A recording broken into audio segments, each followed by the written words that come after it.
I believe, and many scientists do, that we have moved into a new era where the planet is completely dominated by humans.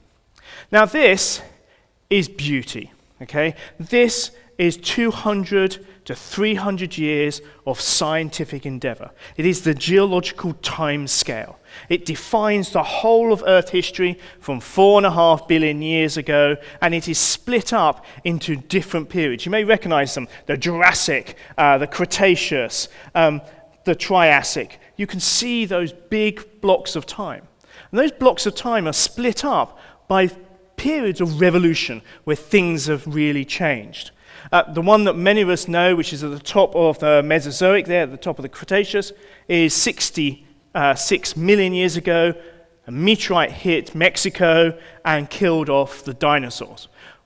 Okay, killed off non-avian dinosaurs, because as my children keep worrying about, birds are the ancestors of dinosaurs, which is rather worrying when you look at a chicken and think, God, you used to be a dinosaur. Okay, really doesn't actually add to the glory of dinosaurs. But that was a major revolution, a change in biology, and these periods are all defined by these boundaries. So if we have a look at the most recent period of time, you can see we've got into the wishy-washy colors because we're near the current period. We're in the Cenozoic era.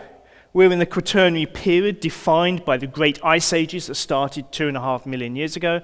And right at the top, we're in the Holocene epoch, which started about 11,000 years ago. And this is the current interglacial, the warm period that we're in.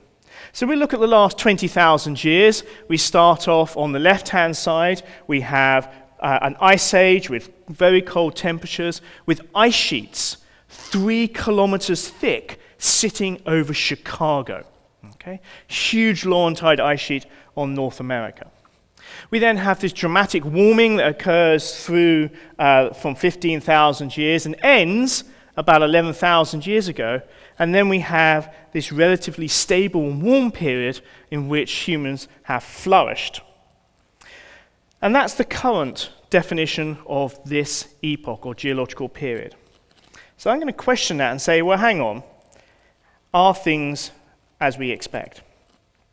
So I'm going to traipse through almost all of human history. I'm going to look at our environmental impacts. I'm also going to look at the society and the actual politics of the period of time. So we started with early agriculture and the age of empire.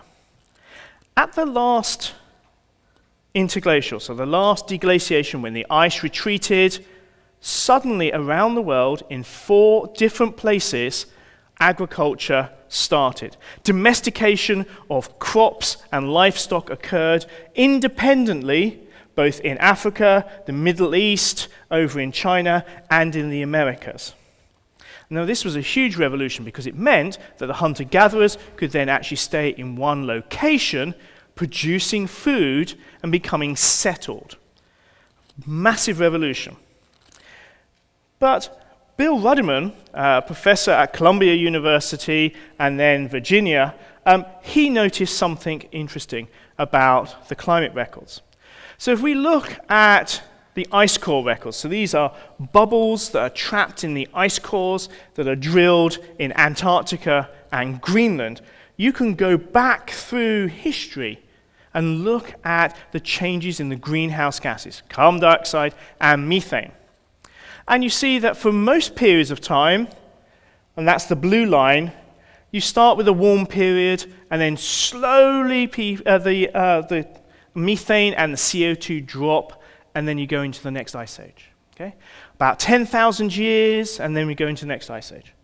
And what he noticed was, and if you look at the red, our current Holocene period does something very odd. So you see that here with methane, it goes down, down as you expect, and then suddenly about 5,000 years, it kicks up again. It's very odd. CO2 goes down, down, and then suddenly about 6,000 years, kicks up. Now, what's really amazing is that we think this is because of early agriculture and farming. We think that the CO2 rise is because of deforestation. We think that the methane rise is because of the spread of wet rice agriculture, particularly in China. Now these changes, as you can see, look big. That's because, of course, we've put them in a nice big graph. They're not that big, but they have shifted the world away from this downward trend, and a couple of my colleagues argue that the changes in those greenhouse gases may have prevented us from tipping into the next ice age in the next 1,000 years or so. So, is this the beginning of the Anthropocene? Can we blame it on the early farmers? Have we changed the world? Was that the key thing? But if you look, say, at the Roman Empire at its height, conquered most of Europe, one key thing is that didn't really have a big environmental impact, okay? Didn't have any global significance. So it's just that farming. And when we put this on a scale, so down the bottom we have 10,000 years to the future, and we show here sort of the livestock and where it's spread. You can see spread of agriculture through the world, deforestation, soil erosion, atmospheric CO2, and methane. The little wedge for each one of those shows what those early agriculturalists had done, whereas the big block on the right-hand side shows what we've done in the last 100 years. So the interesting thing is that the early agriculturalists did change greenhouse gases by a small amount. However, nothing else really changed, and it could have been reversed. So perhaps that's not the definition of the Anthropocene. So what's stage 2? Globalization of humanity, and I love this, the dawn of capitalism. Okay? If you want to blame anybody, it's probably good to blame Christopher Columbus and the rediscovery of the Americas. Okay, I put that in strong terms in 1492. This led to an amazing exchange between the continents. So the collision of the old world and the new world caused the Columbian Exchange. So we took from the Americas maize, potatoes, sweet potatoes, beans, peanuts, squash, pumpkins, and all the rest on that list. What's interesting, if you go into Africa now, the staple diet is maize and cassava. They're not African, they're from South America. If you then look at what we imported, or we took to there, wheat, sugar, bananas, rice, grapes, dandelions, horses, pigs, cattle, goats, sheep, chickens, smallpox, measles, typhus. Okay? And I'm going to come back to that because that's really important. This global exchange continues to this day. One of the things that most people are worried about, and particularly environmental agencies, is invasive species from different places. We have spent the last 400 years exchanging goods between different peoples, trading, but moving plants and animals inadvertently around the world. And this map isn't a map. All it is, and this is, Ben's done this, it's the 18th and 19th century shipping logs. So all it is where the ships went. And as you can see, it beautifully makes the actual maps underneath. And so this is the amount of trade that's going on. And this, interestingly enough, I think is one of the most important things, which is a permanent feature of Earth. I'll give you an example. If you come to North America, and you dig up some soil, the majority of earthworms you will find are European. The reason being is, unfortunately, the Native American earthworms, not that good. What they do is they just eat the soil, and then they do it all fine. Europeans have a little trick, which is they go, food up there. So what they do is they actually go up onto the surface and actually take the leaf litter and pull it down. Can you imagine if we wanted to reverse that? We then say, okay, right, we're going to get rid of all the European earthworms from North America. Can you imagine trying to do that? Okay? So what we've done by moving the biology around has changed the evolutionary trajectory of the Earth. It also has a beautiful marker for this. So if we have a look at this, this is the number of people in South America from 1300 to 1900. And right in the middle here is a very sad stat. Because we brought smallpox, measles, typhus to the Americas, these people have been isolated from the European and Asians for 13,000 years. They had no natural immunity. We think there was about 60 million people living in the whole of the Americas. About 50 million of them died within about a 50-year period. This is so horrendous that we know that the actual change occurred in the atmosphere. So all those people have been farming in South America. They've been cutting down rainforests to actually make, in the savannah, to actually farm to feed these 50 million people. As soon as they disappeared, that all grew back and took CO2 out of the atmosphere. So one of the only times in the last 1,000 years there is an actual drop in atmospheric CO2 because of the regrowth of that vegetation. And it's interesting because if you read some of the conquistadors and their reports as they were invading the Americas, the spread of the disease was faster than they could actually travel. They would turn up to cities and find them completely devastated with absolutely no one alive. So, perhaps the Anthropocene should start in 1610. So this is the temperature record for the last 1,000 years, and you can see the temperatures starting to go up at the end because of climate change. But you can see the CO2 drops for the only time in 1610 because of that regrowth, and then slowly bounces back as, of course, people changed. But this change, this annexation of the Americas, changed everything. It changed our thinking. So, for example, we have, of course, Copernicus, who in 1510 suggested that perhaps the Earth wasn't the center of the universe, it was the sun, center of the solar system, and that changed our way of thinking. It's also the burgeoning of capitalism. There's a wonderful quote. So Descartes basically was looking around, and what he said is, "I'm in a great city where I'm living, with no man apart from myself not being involved in trade.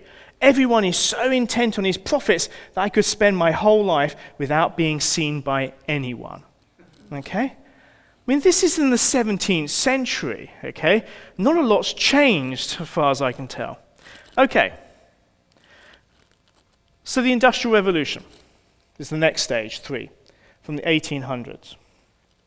And this is when, of course, we move to a fossil fuel-based economy using coal. And the interesting thing is it occurred in Britain first. And one of the reasons we moved to coal, because we ran out of trees. Okay, so the trees, a lot of them have been cut down for the ships to actually make sure the French didn't take over the world, and for us to actually dominate the seas. And so therefore there was a need for fuel. We'd run out of trees, so we moved to coal. And you can see that the Industrial Revolution spread from the Midlands in the United Kingdom across through the Ruhr, Saxony, and through into Eastern Europe. And actually it took from the 1840s through to the 1870s and 1890s to actually spread out. The Industrial Revolution is still spreading out across the world. There are still areas that haven't gone under the Industrial Revolution. One of the key arguments that I am going to put forward is the Industrial Revolution was not inevitable. If you think about previous civilization, the Egyptians, they had a fantastic civilization for 3,000 years. No Industrial Revolution. The Chinese Empire, absolutely fantastic, well organized, lasted 4,000 to 5,000 years. The Ottoman Empire, fantastic, lasted 1,000 years. None of them had an Industrial Revolution. And what people are now thinking about is, why did Europe have an Industrial Revolution? And if you go back to the 10th century and you look at the history books, Europe was a cesspit, okay? Let's be serious. I mean, you have the Chinese Empire, which is all wonderfully organized. It has grain stores. It looks after people. You then also have the Ottomans, who are then looking after. You then have Europe. Lots of small kingdoms constantly fighting. So the two things that we now believe happened in Europe to create this revolution was, firstly, we had small kingdoms which are about the same size, continually fighting. If you look at European history over the last 500 to 1,000 years, we've been constantly at war. There are certain countries, if you look at it, have been at war with another European country for at least 50% of the time. Okay? That's a long time to be at war. But it means that you're constantly involving the technology. And then, of course, what happened is we took over the Americas. So up to that point, civilization is trapped because you have to have loads of people working in the fields to make enough food to keep everybody fed. Okay? So you can only have a few free people and a few rich people that basically don't do anything. Most people are basically producing food. However, if you depopulate inadvertently a whole continent, and you take their resources, you take their food, you take their silver and their gold, then it allows you to grow a population beyond your agricultural means. And that's what happened. And so the interesting thing is actually the invasion of South America and the Americas and the death of 50 million people may have inadvertently led to the Industrial Revolution and our industrial lifestyle now.